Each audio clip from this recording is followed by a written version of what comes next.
చూడవంటే ఎన్ను పూసనా తిరిగేనమ్మ ఒక్క క్షణమును కనబడకుంటే నా కను పాపలు కమిలిపోతాయి ఒక్క గడియను మాట్లాడకుంటే చెల్లెమ్మ నే దిక్కులేని పక్షినైతానమ్మా చెల్లెమ్మ దినకను అలిగినవంటే చెల్లెమ్మ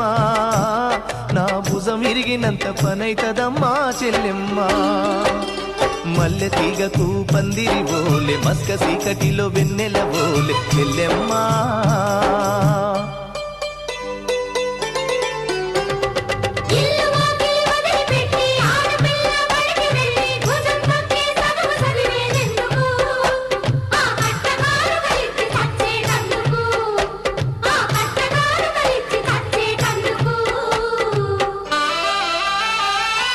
చదివినంత నిన్ను చదివిస్తానమ్మా ఎదిగినంత